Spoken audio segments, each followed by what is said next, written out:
প্রিয় দর্শক, স্বাগত জানাচ্ছি আমাদের শনিবারের এশিয়ান সংবাদ বিশ্লেষণে। আমাদের সঙ্গে আছেন নিশ্চয়ই। প্রতিদিনই ভালো লাগে যে আপনাদের মুখোমুখি হই সংবাদের অনেকগুলো আয়োজন নিয়ে। যারা কাছে দূরে যে যেখানেই থাকেন না কেন তাদের সঙ্গে কিন্তু কথা হয়ে যায়, সরাসরি দেখা হয়ে যায়, ভালো লাগে। প্রতিটি ভোর আমাদের সংবাদ দিয়ে শুরু হয়, প্রতিটি ভোর শুরু হয় দেশ, জাতি, রাষ্ট্র, ইতিহাস, সংস্কৃতি, তারপর ওদিকে স্বদেশ বিদেশ সব কিছু নিয়ে যখন আপনাদের সঙ্গে কথা বলি, খবরগুলো জানিয়ে দিতে যখন চেষ্টা করি, সত্যিই ভালো লাগে। আজকের এই শনিবারের সকালে সবাইকে স্বাগত জানাই। 20 সেপ্টেম্বর আজকে, আর ওদিকে 5ই আশ্বিন 1432 বঙ্গাব্দ। আজকের এই সকালে, ছুটির এই সকালে সবাইকে স্বাগত জানাই এশিয়ান সংবাদ বিশ্লেষণে।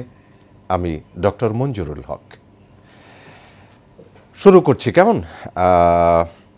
একেবারে শুরুতে বিবাদে রাজনীতির চার স্রোত, আমাদের জাতীয় জীবনের খবর। বিবাদটা কি নিয়ে সেটা একটু জানি। চারটা স্রোত কি? বিএনপি জামায়াত এনসিপির মতভেদ কাটানোর উদ্যোগ, নিউ ইয়র্কে আলোচনার সম্ভাবনা, অক্টোবরে সমাধানের আশা। লালকালিতে এই হেডলাইনটি করেছে দেশ রূপান্তর। আজকের এই ছুটির দিনের সংবাদপত্রের হেডলাইন।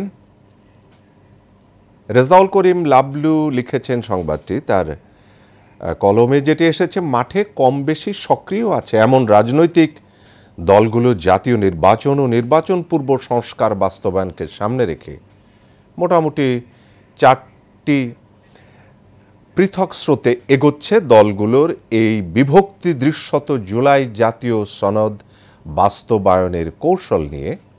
কিছু ব্যতিক্রম ছাড়া সবার মূল লক্ষ্য নির্বাচনের আগেই প্রভাব বিস্তারের জন্য জোট গড়ে ভোটে ভালো ফল করা।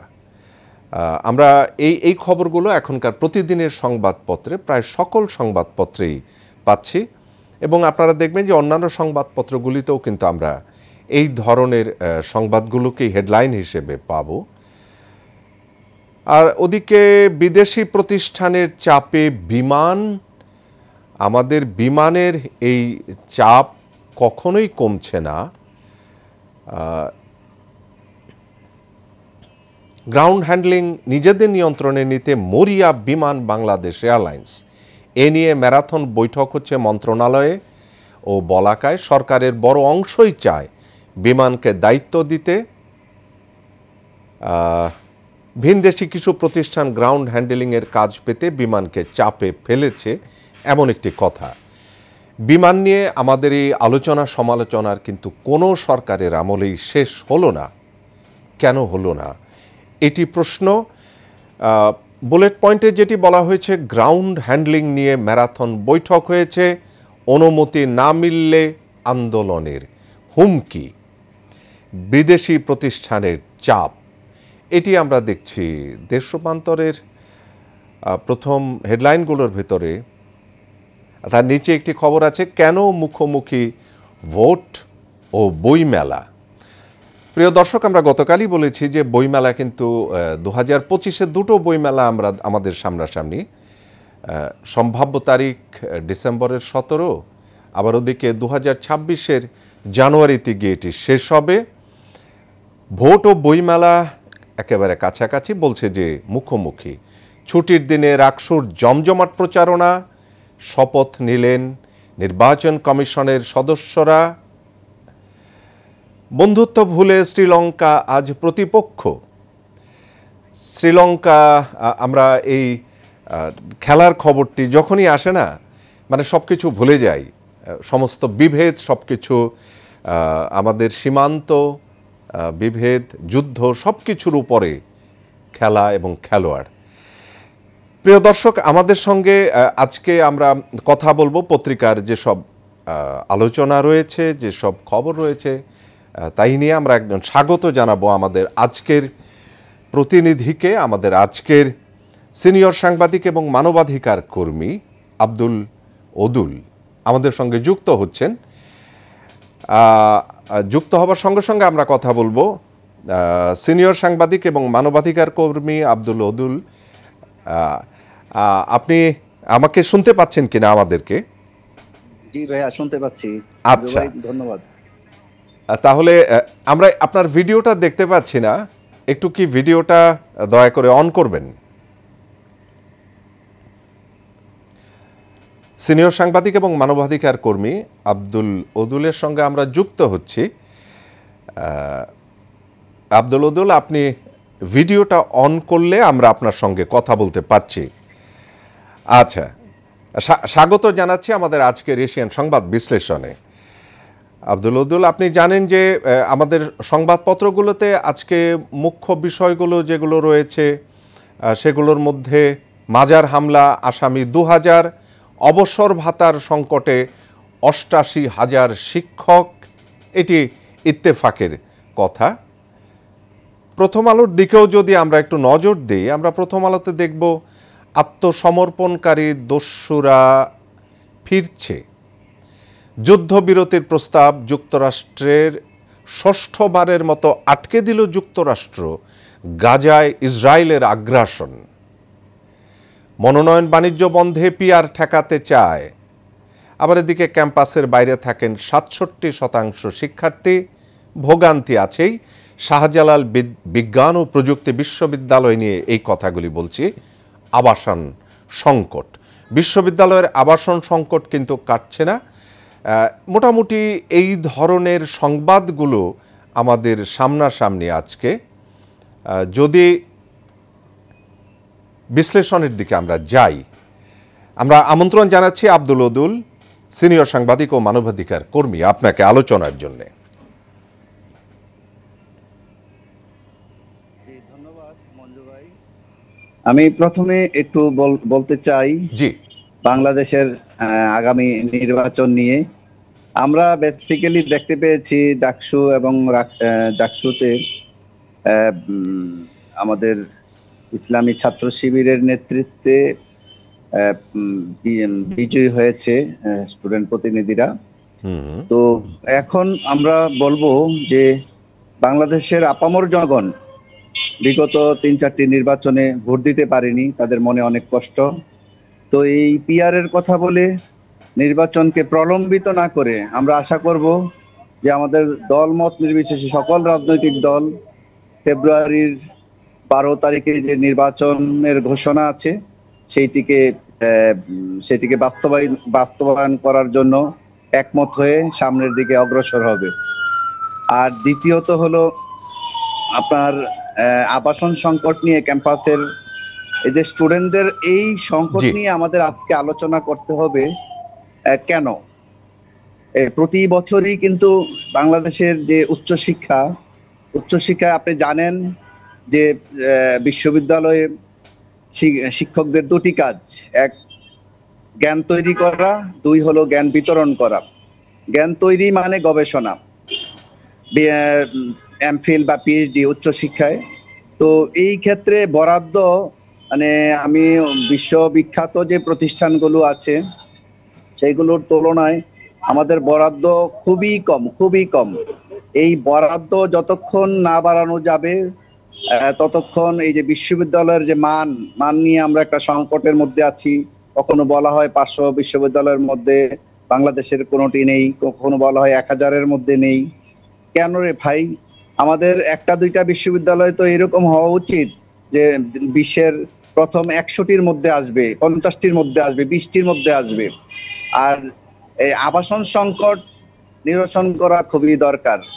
বিশ্ববিদ্যালয়ের শিক্ষার্থীরা তাদের উচ্চশিক্ষার ক্ষেত্রে, তাদের গবেষণার ক্ষেত্রে, তাদের লাইব্রেরি ওয়ার্কের ক্ষেত্রে, ল্যাব ওয়ার্কের ক্ষেত্রে, ল্যাবে গবেষণা নিয়ে করার যে সুযোগ, এই সুযোগটা অবারিত রাখতে হবে। এবং এতে করে বাংলাদেশের যে গবেষকরা, স্টুডেন্টরা, তাদের একটা স্ট্যান্ডার্ড। কিছুদিন আগে আমরা দেখলাম যে ইন্টারমিডিয়েট পাস করলে 7-এর মান পাচ্ছে। এই জায়গা থেকে ফিরে আসতে হবে। এবং আমি বলবো যে বাংলাদেশে যে শিক্ষা নিয়ে আমরা কথা বলছি, শিক্ষা প্রথম, মানে স্টুডেন্টরা যেন তার পেশা হিসাবে প্রথম পছন্দ হয় শিক্ষকতা।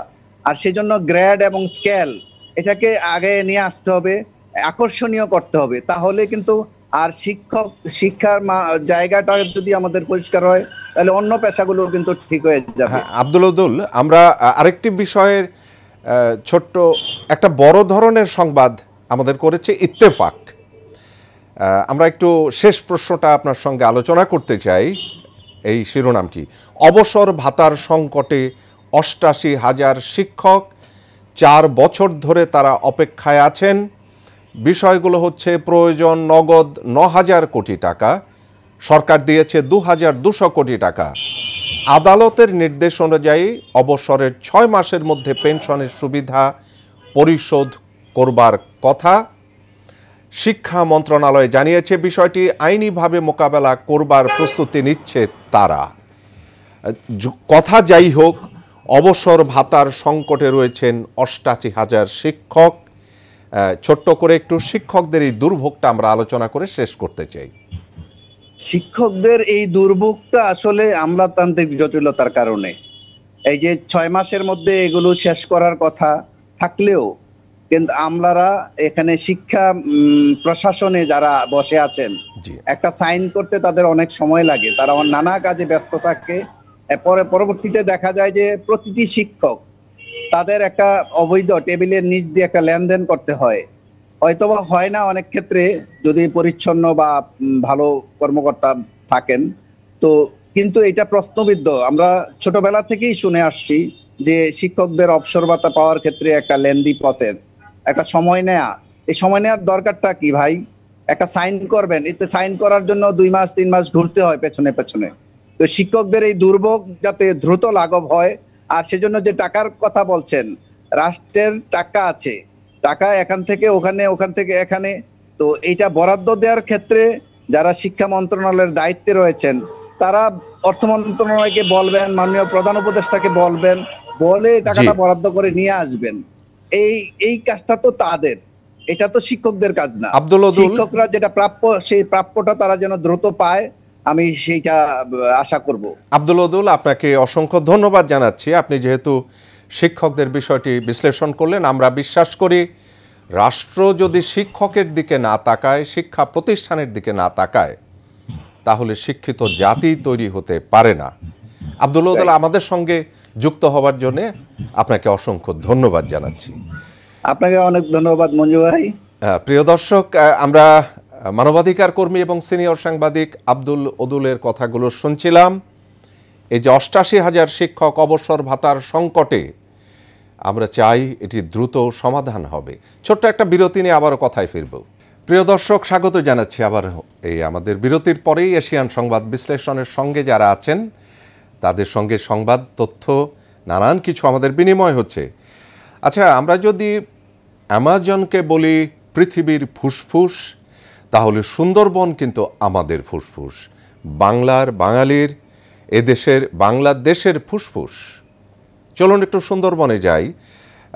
প্রসঙ্গ কথাগুলো টেনে এনেছে প্রথম আলোর দিকে যাচ্ছি আমরা। লাল কালিতে হেডলাইন, সুন্দরবনের আতঙ্ক। সুন্দরবনে কি আতঙ্কটা সেটা আমরা একটু দেখতে চাই। প্রথম আলোর অনুসন্ধান থেকে জুলাই থেকে তারা শুরু করেছেন। এখানে দস্যুরা সংগঠিতভাবে গোপন জীবনযাপন করে। নদীর ভেতরে দস্যুদের ভাসমান আস্তানা রয়েছে। নৌকায় দস্যুদের হাতে বন্দি অসহায় বনজীবীরা। একটা কোটেশন মার্কে আছে, ২৫শে জুলাই খড়খড়িয়া খালে দুলাভাই বাহিনীর নাম হচ্ছে দুলাভাই বাহিনী, আমাদের টহল বোটে গুলি চালায়। ডাকাতদের দমনে এখনই যৌথ অভিযান প্রয়োজন। লুৎফর রহমান, বজবজা টহল ফাঁড়ির কর্মকর্তা, সুন্দরবন।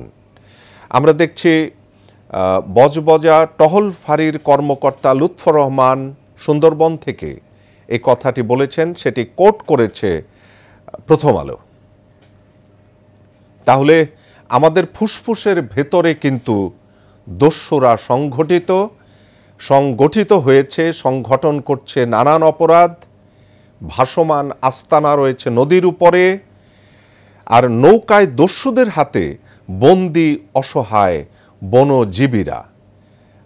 এই কথাটি আমরা প্রথম আলোতে পেলাম। খুবই মানে এটি খুবই একটি ভয়ঙ্কর ব্যাপার আমরা বিশ্বাস করি। তার ডান পাশেই রয়েছে যুদ্ধবিরতির প্রস্তাব, ষষ্ঠবারের মতো আটকে দিল যুক্তরাষ্ট্র। এই আন্তর্জাতিক খবরটি হচ্ছে গাজায় ইসরায়েলের আগ্রাসন, এখানে যুদ্ধবিরতির খবরটি আর যুক্তরাষ্ট্র আটকে দিয়েছে 6 বারের মতো, মানে ষষ্ঠবার। এই সংবাদটির নিচেই ওই সংবাদ, ক্যাম্পাসের বাইরে থাকেন 67% শিক্ষার্থী, ভোগান্তি আছে আবাসন সংকটের। প্রেক্ষাপট শাহজালাল বিজ্ঞান ও প্রযুক্তি বিশ্ববিদ্যালয়। আমাদের আলোচক বলছিলেন কেন আমাদের এই স্বাধীনতার 54 বছর পরেও আমাদের এই শিক্ষার্থীদের আবাসন সংকট থাকবে, কেন কোনো সরকারি শিক্ষার্থীদের সংকট সমাধান করছেন না। এদিকে মনোনয়ন বাণিজ্য বন্ধের ভয়ে পিআর ঠেকাতে চায় বিভাগীয় শহরে বিক্ষোভ। পিআর পদ্ধতিতে নির্বাচন সহ বিভিন্ন দাবিতে বিভাগীয় শহরগুলোতে গতকাল বিক্ষোভ করেছে জামায়াত ইসলামী আন্দোলন সহ কয়েকটি দল। ঢাকার বাইরে 7 বিভাগে কর্মসূচি পালন, দলগুলোর ঘোষণা পিআর ছাড়া কোনো নির্বাচন হবে না। 26শে সেপ্টেম্বর জেলা উপজেলায় বিক্ষোভ রয়েছে। মোটামুটি আমরা প্রথম আলোর প্রধানতম সংবাদগুলোর ভেতরে এটি দেখেছি। আচ্ছা, যুগান্তর, যারা যুগান্তরের পাঠক তাদেরকেও একটি জানিয়ে দিই। যুগান্তর বলল মূলধনের ঘাটতি 46,000 কোটি টাকা, সম্পদের 78% ঝুঁকিপূর্ণ, লুটপাটের কারণে একীভূতকরণ তালিকায় 5 ব্যাংক।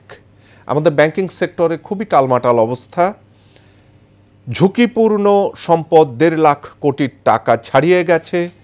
মন্দ বিনিয়োগের বিপরীতে প্রভিশনের চাহিদার 1 টাকাও নেই। মোট সম্পদের 95% আমানতকারীদের অর্থ, যার সিংহভাগই খেলাপি, ঋণের নামে এসব অর্থ পাচার হয়েছে। ব্যাংকিং সেক্টর নিয়ে এই কথাটি। বিমান নিয়ে আবারও মোটামুটি ভয়াবহ সংবাদ। প্রশ্নবিদ্ধ 7 FOI, বিষয় হচ্ছে লাইসেন্স নেই তবু তারা বিমান ইন্সপেকশনে, ঝুঁকিতে দেশের বিমান ব্যবস্থাপনা। বিশ্বের প্রায় সকল দেশে ATPL বাধ্যতামূলক, বাংলাদেশের ক্যাটাগরি 1-এর পথে বাধা অবৈধ FOI। 66 বছর হার্টে ব্লক, লাইসেন্স মেয়াদ উত্তীর্ণ। এটি মনিরুল হক জোয়ারদারের কথা, তার সম্পর্কে বলা হয়েছে আশরাফুল আজহার হার্ট অ্যাটাক, কমার্শিয়াল ফ্লাইট অভিজ্ঞতা নেই। আব্দুল মাজেদ মিয়া 76 বছর, 2015 সালে লাইসেন্স মেয়াদ উত্তীর্ণ। তাহলে এই হচ্ছে বিমানের অবস্থা। লাইসেন্স নেই তবু তারা বিমান ইন্সপেকশনে আছেন। অবৈধ পরিদর্শকের তদারকিতে চলছে দেশের আকাশপথ ব্যবস্থাপনা। মোটামুটি প্রধানতম সংবাদটি এই ছিল যুগান্তরের। আর ওদিকে খুলনায় প্লট বানিয়ে রেলের জমি বিক্রি, রেলের সরকারি জমি প্লট বানিয়ে বিক্রির খবরে আমরা সত্যি আতঙ্কিত। গার্মেন্টসের বন্ধ কারখানা ফের চালু হচ্ছে, একটি সুন্দর সংবাদ। নির্বাচন পূর্ব সমঝোতার আভাস, আরেকটি সুন্দর সংবাদ। আর গাজায় যুদ্ধবিরতির প্রস্তাব বাতিল, আমরা বলেছি একটু আগে, যুক্তরাষ্ট্রের আবারও বাধা। আর ভিটে মাটি বিক্রি করে ইতালিতে পাঠানো ছেলেকে হারিয়ে পাগল প্রায় বাবা মা। এই সংবাদটি, এই যে মানে বিদেশে যাওয়া, এই সংবাদটি দিয়ে এবং সেখানকার যে অসুবিধা, সংবাদটি দিয়ে আমাদের শেষ করতে হচ্ছে আজকে। প্রিয় দর্শক, আমরা একেবারে সময়ের শেষ প্রান্তে। মোটামুটি যেসব সংবাদগুলো আমাদের হাতে, কিছুটা আমরা জানিয়ে দিতে পারলাম। আর একটি বিষয় হলো যে শেষ করার সময়ে এই বেদনাদায়ক সংবাদ। আমরা বিদেশে ছেলে মেয়েকে পাঠাচ্ছি ভিটেমাটি বিক্রি করে, কিন্তু অবৈধ আবাসন হচ্ছে কিনা, প্রবাসীরা অবৈধভাবে যাচ্ছেন কিনা, যাদের হাত ধরে যাচ্ছেন তারা বৈধ না অবৈধ, এটি জেনে তো বিদেশে পা দিতে হবে। না হলে সব কিছু হারিয়ে শূন্য হয়ে যেতে হবে পিতামাতাকে, অভিভাবককে। দেখা হবে আগামীকাল এশিয়ান সংবাদ বিশ্লেষণের সঙ্গে। নিশ্চয়ই থাকবেন। শুভ সকাল, শুভ